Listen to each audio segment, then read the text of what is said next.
In the first series, I began unravelling the story of this spectacular and historic nation by travelling from Athens, around the Peloponnese and up to the Ionian Islands. It took in parts of the country that lots of tourists know well, but in amongst the popular places were hidden gems undiscovered by the holidaying masses. So far this series, I've been back aboard my beautiful boat Miyazui and travelled through a region of Greece I haven't spent much time in. We've skipped between the islands, taking in the sights of the northern Aegean. It's been a journey of discovery where I've dug deeper into the fabric that makes Greece so unique and immersed myself in a centuries-old culture, unlike anywhere else on Earth. The second leg of the journey sees me headed south, into the Cyclades, which is where I am now. And in this episode, I'm exploring the island of Κύθνος. Most people haven't heard of this place. Κύθνος isn't exactly on everyone's must-see list, but hopefully after you've watched this episode, I might just change your mind. It's about as quiet as a Greek island gets. For some, that's a turn-off. They're after bars, resorts and nightlife, which is perfectly fine. Others, though, like to do nothing but sit on a beach, read a good book, mix with the locals and enjoy tavern food that reminds you of simple home cooking. They're the travellers that Κύθνος is made for. See those white caps? We just left them behind. The weather back there is like 7 Beaufort, really heavy. And we came into this protected bay of Kolones. That isthmus down there is an awesome beach. It's one of about 90 beaches on this island of Κύθνος. And there's only 1,500 people here. No tourists. The only tourists are those sailing boats down there that use these little alcoves as protection on their way to the central Cycladic. But right now I'm going to head down to a thermal spring. It's known for its thermal springs here. There's one right behind Miyazui. I'm going down there right now.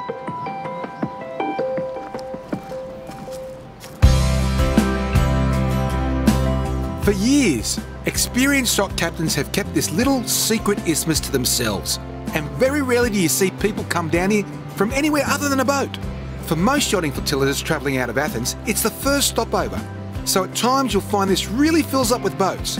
That said, it's always peaceful, as many of the sailors keep to themselves aboard their vessels. It's a sailor's delight, providing alternate anchorages regardless of the prevailing weather.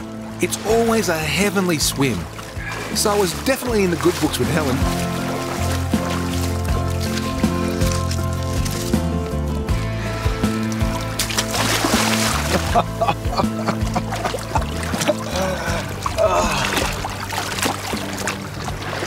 I can see why this is so popular with sailors, because the water's warm enough out there, it's like 22 or 23 degrees. But in here, I reckon it's between 35 and 38 degrees. It's got to get more of my body in here. Now, I'd like to say after a day of hard work, this is awesome, but I've actually done nothing today.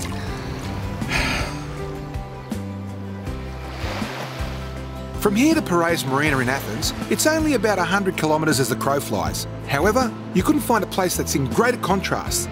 There you've got a chaotic and busy city, but here you're lucky to cross paths with a handful of people on your morning walk.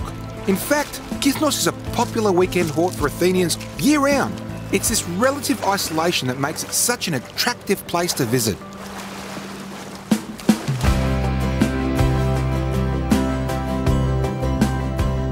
On the west of the island is Merichas village. It's the main port of Κύθνος and where the ferries from Piraeus arrive. For this reason, it's one of the busiest hubs. In peak season, tourists, the majority being Greek, disembark here before making their way around the island to the prettier and more tranquil spots. Not far inland are the two biggest settlements of Messaria and Tripodia, which I'll be checking out later. For now, my travels took me to the very north of the island, not far from the town of Loutra. Having spent a day wakeboarding and relaxing in nature's hot tub, it was time to burn some energy. So I met with Katerina Philippa for a hike up to Orias Castle. It's a place with a dramatic past, matched by the ruggedly beautiful scenery. So Katerina, we've been travelling for, what, about an hour now? How far have we come? We're near to the Castro now. From the point that we start from Loutra, it's almost 3 kilometres. So we've done 3 kilometres in about an hour. Yeah. And it was basically mule trails, but this is not a mule trail, is it? No, it's a goat So we've gone from a mule trail to a goat trail. But I'll tell you what, it's spectacular, isn't it? It's beautiful. It's beautiful and it's going to be better up Well, let's there. keep going. Yeah. It's hard to believe that anything can survive on these rocky hillsides. It's a barren landscape, weathered by dry winds and a scorching sun. But goats seem perfectly at home. And believe it or not, centuries ago, so too did people. This now abandoned hilltop was once a thriving settlement. But as is the case with a lot of the towns in Greece, invasion changed everything. A walk like this is not only great for burning a few calories, but also to get an appreciation of how life was in ancient times. The harsh environment meant nothing came easy. To grow crops would have been a challenge. And other than goats, you'd only have chickens for protein. Plus, going to port to trade with fishermen and merchants meant for a long journey by foot. And if you look around, there doesn't appear to be any sources of fresh water. Katerina, I see these little buildings along the way. What are they? There are shelters for the animals, for the goats. Right. And there are several of them all over the island. Hundreds, I would think. They're very old. How old do you think these are? Maybe 200 years. Wow. Now, I've noticed that the walk looks pretty treacherous and dangerous. It's not dangerous at all, and it's very impressive. These stone shelters sure have been built to last. The herders regularly maintain them because apart from providing protection for their goats, during storms, they're also a safe haven for them.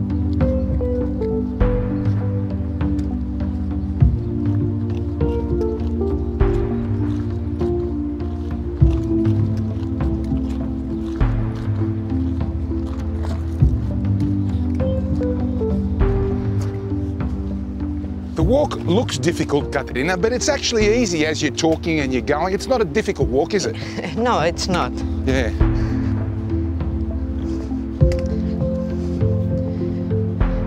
Not far to go? There is the gate. Oh, fantastic. Don't let my heavy breathing put you off. I've been on the boat for several weeks and thanks to Kyriakos' cooking, I've put on a few kilos. Katerina was barely sweating. You can tell she's done this walk more than a few times. You see how thick is the wall? It's almost 1 meter and more. Wow. You know what? I look at this, I look at that, I look at that. I can understand now why it took them 12 years to finally get through, the Turks to get through and attack the fort. Yes, but finally they did it by fooling them. They weren't capable to do that. Is that so? There was a trick, was there? Yeah. Let's hear about it when we get to the top. I'm a bit hammered.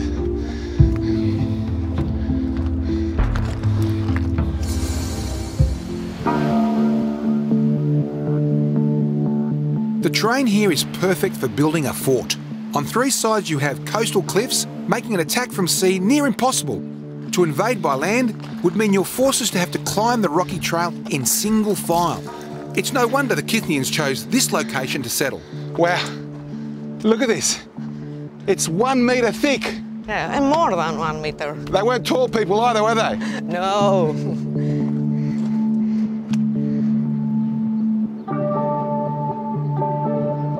Once through the gate, there's still quite a way to go to reach the citadel. It's a steep and narrow climb, adding to the challenges enemies would have had to overcome. You could imagine soldiers ducking for cover as rocks and arrows rained down from above. There was little shelter, and one wrong step would see you fall from the edge.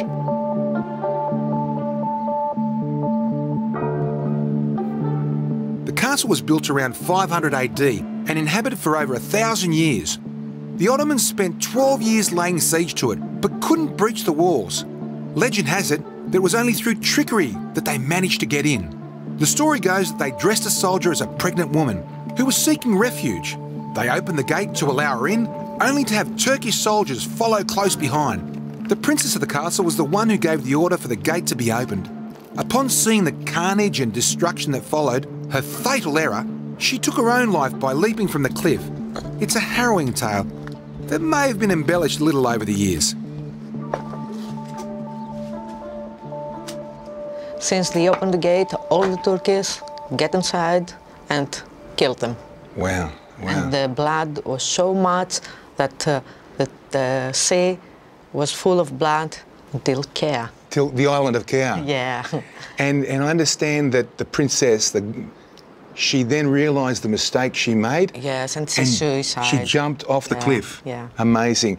And I look at this church, and this is one of the only 2 churches still standing. Is that right? It's the only one that. Only one. Standing. How many churches were here? They say that there were about 100 churches. So I can just picture that time Barbarossa came here, and everybody here, maybe 500 people, were in these churches praying for their lives, and they were slaughtered. It's very... Yeah, and for you especially, because you're Kythnian, you're from Κύθνος. Yes, I'm from Κύθνος, and... These are your forefathers? If you think about this, it's getting you silly. Yeah, of course. And this must be 600-700 years old, maybe older. If you imagine that they abandoned the castle in 1573, so this must be older. I can see from the murals on the wall that they're still here. I mean, anybody can come up here. This last bit of the journey is a little bit difficult, a little bit dangerous, isn't it? At the end, here, between the ruins. But anybody can come up here, and it's very serene. The frescoes are a tangible link to the people that once lived here. It's awesome to think that someone sat here centuries ago and painted these walls with brilliant images relating to their faith. Nowadays, anyone adventurous enough to make the hike up can see these remnants of the past and get a feel for the history of the island. The modern towns are no longer enclosed by walls and fortifications. In their place are vines and fig trees. More importantly, the inhabitants don't live in fear of invasion. The whitewashed homes with terracotta roofs create a picturesque setting, but it's hard to imagine there being much in the way of work. To learn a little bit more about life here, I met with the Deputy Mayor of Κύθνος, Yana Philippa. So here at night would be a lot of people. How many people would gather around here at night? As many as there's a place for. Well, this is the town square also for the people that live here. There's 700 people live here. Is that right? 700? Yeah. In Vilpitha? Yeah. You're a Kythnian. You were born here. You've raised here all your life. Why did you stay in Κύθνος? What's so special about Κύθνος? The quality of life is better here if you have a family. Yeah. It's easier for kids to go out, to play around. There is not the crazy rhythm of the big city of Athens. Like, the peace of life is easier. It sounds like an idyllic way of life, one that's built around family and community, without the stresses of urban living that most of us endure. Yana, Κύθνος doesn't get a lot of rain, summer or winter. No, it doesn't. But yet I see so much greenery here. It's amazing. They are grapes. Every house has its own wine industry. There are many varieties of grapes, and we have very good quality of wine. Each household has its own wine. Every house has its own wine. Yeah, my neighbour's like that too. Oh, really? Του αρέσει η εκκλησία. Ευαγγελίστρια. Yana, I love this. I see this and I see that much like the small villages in islands like this, they really look after the public areas like this, don't they? Yes, the local ladies take care of them all, and they plant and water these plants. These quiet hamlets provide an environment that's safe and healthy. I'd love to let my son run around all day on his own, without fear for his safety. But back home, it's not like that. Here, though, I lost him and his cousin on many occasions. And when that occurred, Helen and I barely batted an eyelid. Opposite is the most traditional neighborhood of Dryopida, Galatas. Galatas. While some leave for Athens in search of work or a different life, others remain in peace and serenity. As much as I'd like to think I'd stay put, something tells me I'd quickly get itchy feet and head for the city.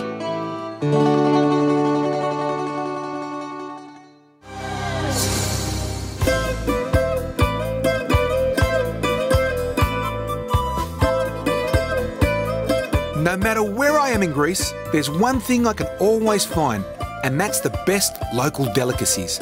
In this case, my nose led me to a traditional sweet that Κύθνος is famed for.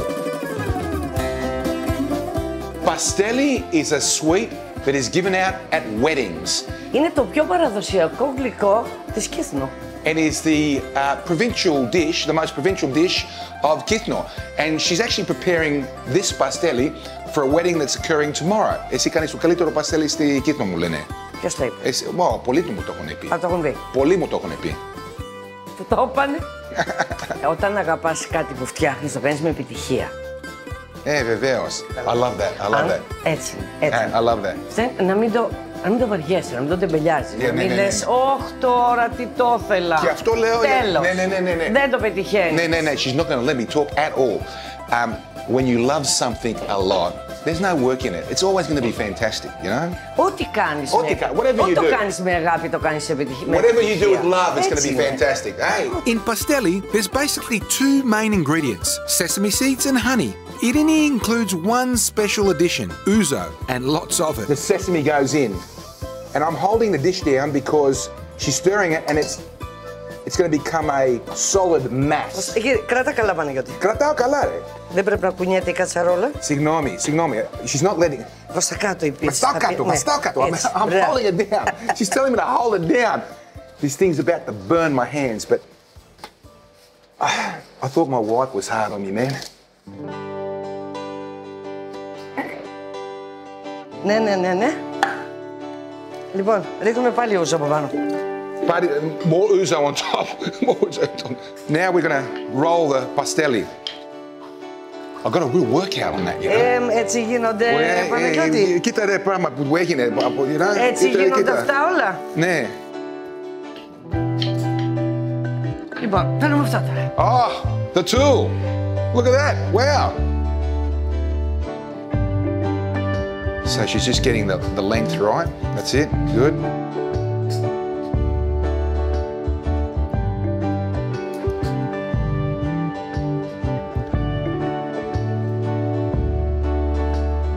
Όλο με το χέρι, Όλο με το χέρι. Όλη η δουλειά με το χέρι.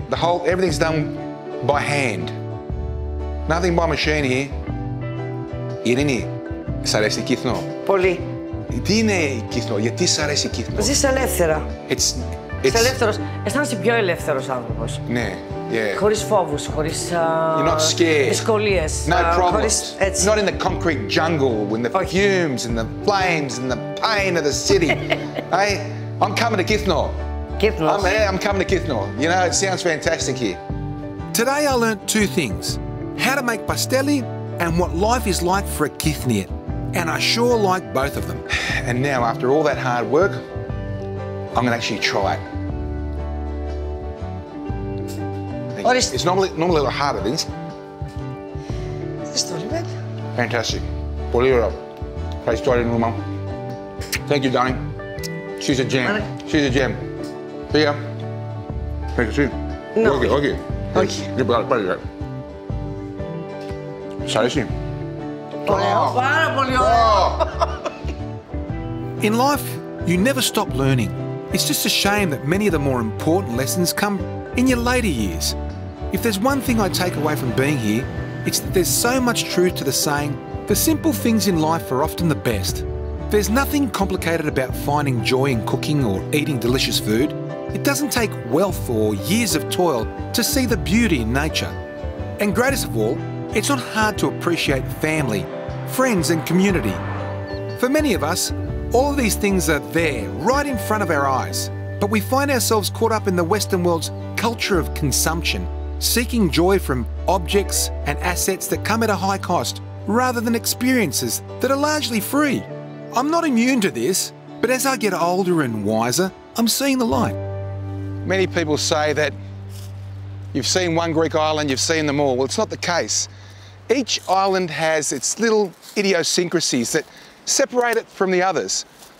Kythnos has these walls. They're not just any stone wall, but they've got these big pieces every so often that come in there. Now, the reason for them being there, I have absolutely no idea. But the other thing about Kythnos is the number of bays.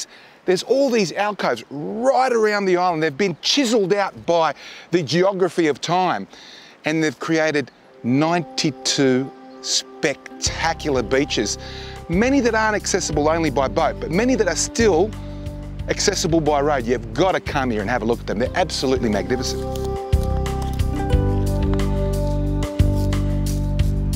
Since visiting, I did some research, and it turns out the stones are believed to have been placed in the walls to save on building materials and allow effective drainage. Apart from making the build process quicker, they added ornamental appeal. It's a style known only to the island of Kythnos.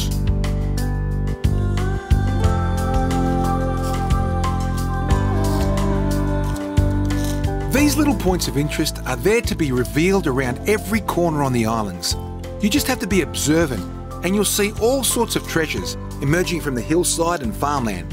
What may look like a dilapidated barn may well turn out to be a centuries-old church. A pile of rocks overgrown with vines could reveal a fortress wall. It's a place where the harder you look, the more you discover. Just don't get too inquisitive, because it can become an obsession, and before you know it, you'll be dreaming of life as an archaeologist. My road trip had brought me to Lutra, the second port of Κύθνος. It's on the north of the island, and while being a much smaller harbour, it seems the homes here are on the larger side. But the best bit of real estate was left for the tiny church, perched on a hill overlooking the rugged coastline. It's a perfect place to stop and enjoy the scenery before continuing the drive. Mind you, it was so nice, I could have stayed here the night.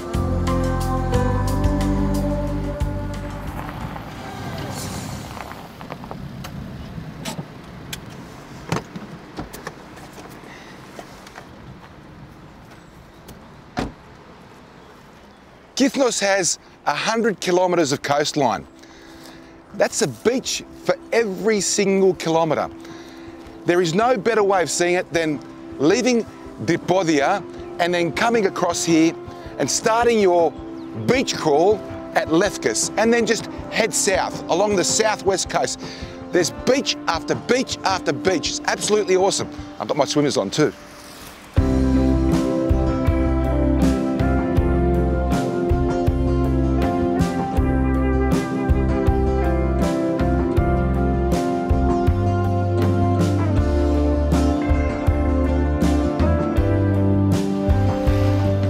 It's hard to believe that this bay, this beach of Lefkis, was once used for the unloading of iron ore onto ships going to other islands in the mainland. But it's absolutely pristine and beautiful. The water is velvety, it's 25 degrees, and there's very few people here. A couple of villas, one taverna, all the beaches are like that here. It's awesome. What a way to spend the day, swimming, sightseeing, and essentially doing very little else. Touring doesn't get much better than this. The beaches might have been quiet, but the roads were even more so. I don't think I passed another car for the whole time. The only traffic was the occasional goat. Mind you, the hard part is not stopping every 5 minutes for photos or a swim. It's a good thing I didn't have any plans or anyone waiting for me. It meant I could take my time and absorb it all, free from worrying about appointments. Our film schedule usually doesn't allow for this type of thing, so I'm taking advantage of every minute. We just came down here to Kalolivadi. Beautiful little beach, 20 houses, and I walked down to the last house here and met Trifonas, and I said, Trifonas, is there a coffee shop here somewhere? And he said, no, how about I make you a cup of coffee? This is what I love about the small islands of Greece. We call it philotimo, and I don't know how to translate that into English, but it's the neighbourly thing of these people. They're wonderful people, and I've been talking to him for half an hour, 45 minutes about his story. Είσαι εδώ 5-6 μήνες το χρόνο. Ναι. Κάνεις το καλοκαίρι σου εδώ. Εδώ, βέβαια. He does 5-6 months a year of summer and spring here. Πόσοι μένουν εδώ? Το καλοκαίρι, το χειμώνα δεν μπαίνει κανένας. Το καλοκαίρι 18 σπίτια, περίπου 20, με τα παιδιά τους και τις οικογένειές τους. So there's 18 to 20 houses. There actually is no taverna on this beach. And που δεν έχει ταβέρνα είναι καλό, έτσι. Από μια μεριά είναι καλό γιατί δεν κατεβαίνει πολλής κόσμος. And he loves it because there's no taverna here, because not many people come down here and it's peaceful and serene. I actually feel like going for a sleep right now, even though he made me a beautiful coffee. Is there a better life? Is there a better life? Είναι καλύτερη ζωή καθόλου? Ναι, σίγουρα. Δεν είναι. Ευχαριστώ. Να είσαι καλά. Ευχαριστώ πάρα πολύ. Να είσαι καλά. Ah, what a life. Καλά συνέχεια και εσείς, έτσι. Bidding Trifonas farewell, it was back into the car for the last stretch of the drive. As much as I wanted to sit, drink coffee and talk all day, there was still more to see. Further down the road there was yet another bay to explore. There were more beaches to leave my footprints on, villages to stroll through, and other ruins to discover. I'd also heard there was a nice little seaside location where you can get a massage with sounds of lapping water to lull you to sleep. as if things couldn't get any more chilled. I better not tell Helen about this discovery, otherwise I might be in trouble for not bringing her along too.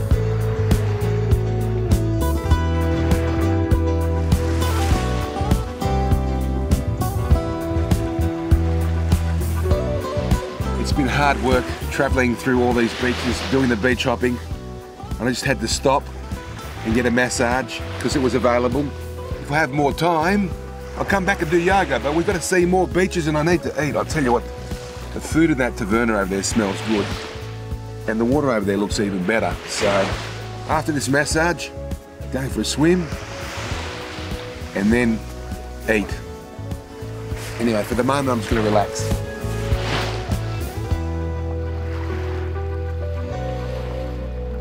There was one more swim on the agenda. I'd felt the warm waters of the Aegean in at least half a dozen places today, and it never grows old, nor do the views here. It's an ever-changing canvas, with colours that vary with the hours of the day. Sunset is always a favourite time, because apart from the hues of the sky, the atmosphere becomes even more peaceful. It's hard to believe things could be more serene than these stress-free days. But with the setting of the sun, everything goes down another gear.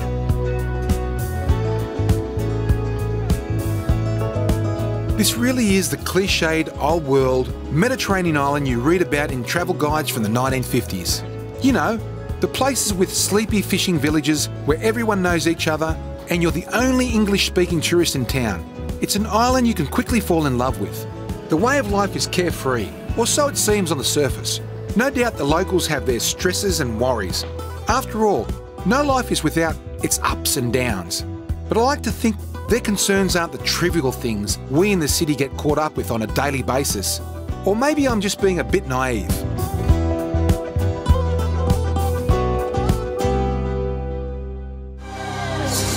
We're at the site of the ancient city of Vriokastro.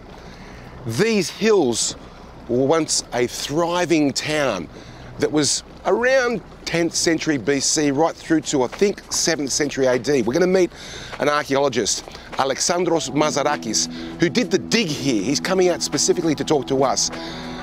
My understanding, though, is it thrived as a result of the metallurgy and the Bronze Age. I'm really looking forward to going up there on land and walking through with Professor Mazarakis. There are a few people in the country that know as much about ancient Greece as Professor Alexandros Mazarakis. He's the head of classical archaeology at the University of Thessaly and leads the excavations at this remarkable site. As far as credentials go, he has a record that reads like a shopping list, so I couldn't have been in better hands. Well, I started here in 1990, the survey, and it took us roughly 5 years to complete this survey. We returned 1 year in 2001, Yeah. and then we started excavating 2002 to the present day. So another 20 years of excavation since then. Wow. Yes, a total of 30 years of work on this site. This is a lot of your life you spent on this. Yes. Wow. But it's something I like a lot, and I would not exchange it with anything. Yes. Yes.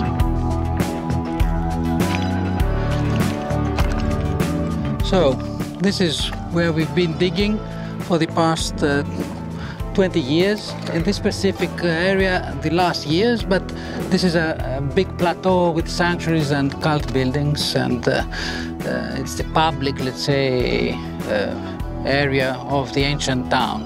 Okay. Next to the fortification wall. Let's go and have a look. Okay.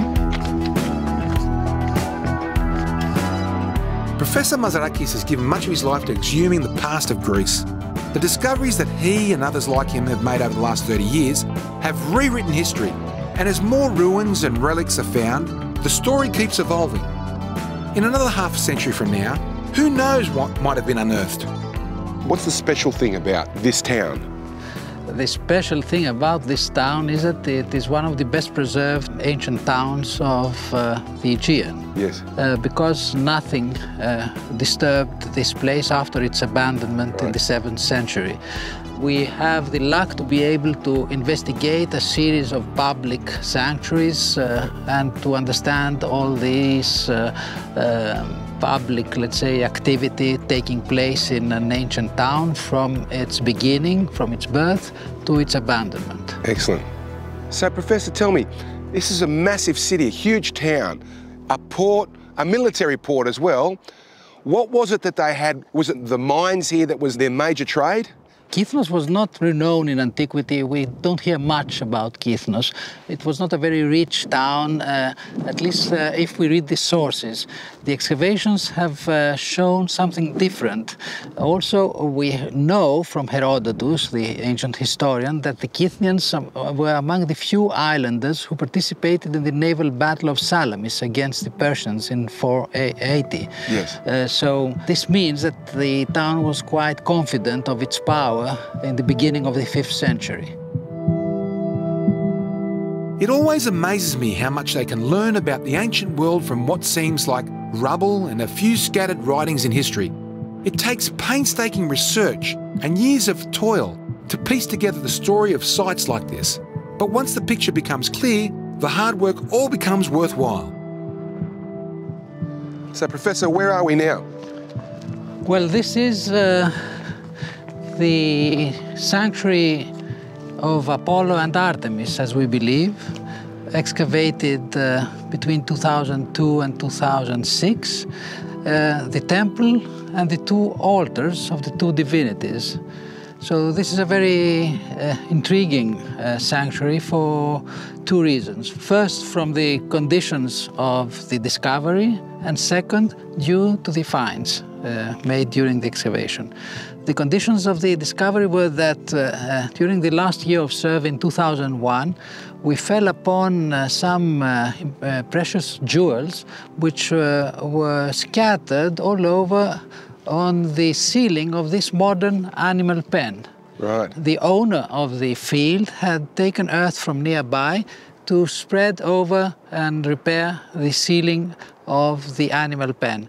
And this revealed the presence of an important sacred place. Did he know that he had jewels? No, he didn't realize this. And nothing was visible. I mean, there was earth covering all this area, and you couldn't see anything. So this allowed us to start excavating here with some expectations. Not many, because one corner of this temple was visible, and it was clear that illegal diggers had come before us. But the illegal diggers, like us, didn't realize that they had missed the back chamber of the temple. And this back chamber, which is very small, 2 by 3 meters, was packed with votive offerings, mostly precious jewels of gold, silver, bronze, rock crystal, corals, and ivory, and semi-precious stones, and a lot of vases, and bronze offerings. I suppose you were excited when you found this, eh? That was the first year of excavation here, and we didn't expect much, as I said, but it was really a revelation for us. You struck gold, as we say. You struck gold. That's exactly. I think it's the most incredible experience in my career as an excavation that year in 2002. Is that unusual to see votives, jewellery, buried in these buildings? Yes, it's very unusual because usually temples were abandoned in late antiquity and all their offerings scattered, so we find them usually without rarely with the votives. Now, this is an exception because the temple was destroyed, as the excavation showed, by an earthquake around the 1st century BC and never reoccupied. So they didn't come in to recover the votives. The site was abandoned completely and never revisited here. This is very exceptional. I mean, you don't find the votive offerings inside the temple, and especially in the back chamber, the adyton of a temple. Yes.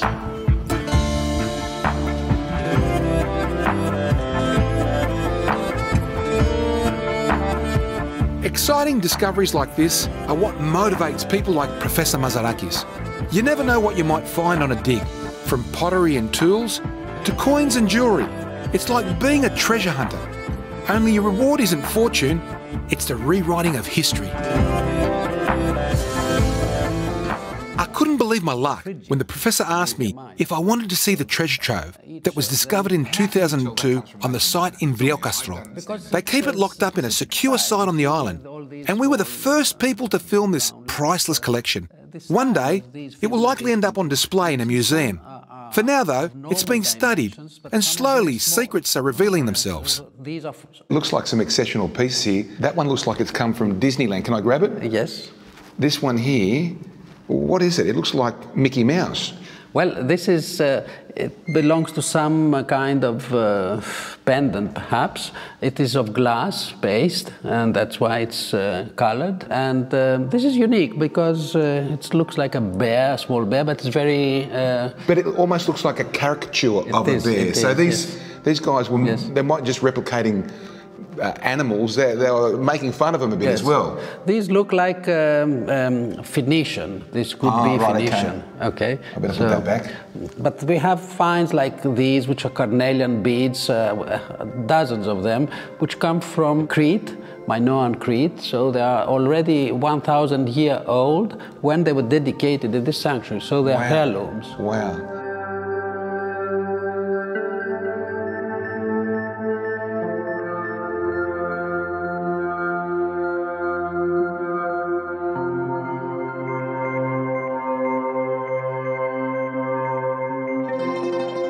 I think looking at what you've done here, finding what you've found here, which is very rare to find in a temple, to find all this product in one temple, because generally they've been pillaged at some stage. So from this, you've discovered a lot about Κύθνος, you've discovered a lot about the Cyclades.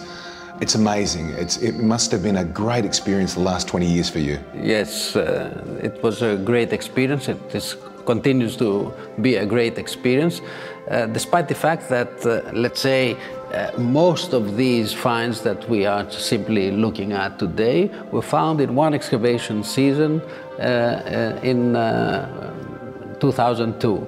Of course, we continue, but it's rare, and it shows the rarity of such discoveries. It's rare to find such groups of objects all together in an excavation, and sometimes in a lifetime you don't fall upon such a group. You've been digging for 20 years. You're still digging. There's 50 people digging from all over the world. How much longer do you think you'll be digging for to really expose and exploit everything that's come out of the ground there? Well, my aim is to continue digging as long as my feet will take me up to Vriokastro. There's no age limit for an excavator and an archaeologist, so I think till the end of my days I will be digging on Κύθνος. Wow. Doing what you love until the end of your days. Now that's something we should all aspire to. I can only imagine what incredible discoveries Professor Mazarakis will make in years to come. His legacy will be penned in the history books, studied by future generations of archaeologists.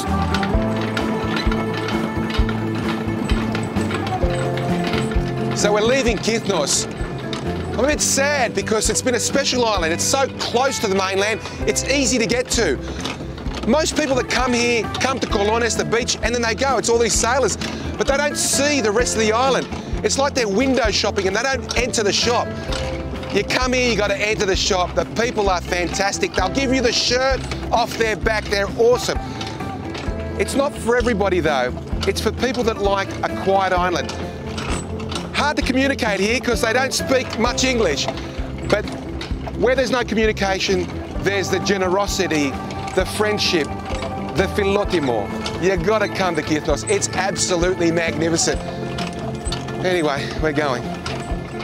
Up anchor. Let's go, Yanni. The Odyssey continues, taking me from the hidden gem of Κύθνος to another of the lesser-known islands in the Cyclades, Serifos. From upping anchor to arriving in port, it's about 50 kilometres of steady cruising. Immediately upon arrival, you can see the difference between the two islands. In Serifos, the mountains loom over the port below. And being smaller than its neighbour, the populations might be similar, but here they're more condensed. It makes the place feel a little less rural. In reality though, it's just as chilled out. Like Κύθνος, Serifos is a place for the active traveller. Not so much the ones that are after excitement, nightlife and shopping, but those that are happy to hike mountain trails, or in this case, willing to walk 1,000 steps up a hillside. It's a long way up. I hope I'm almost there. This Medusa better be worth it. You'll know what I mean when I get to the top.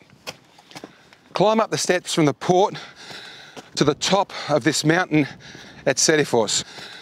Absolutely magnificent, and there's a wonderful view down there, but that's not why I'm up here. I came up here to see that little church down there, St. John, which is built on the Temple of Athena. You can see a couple of columns next to it that prove that.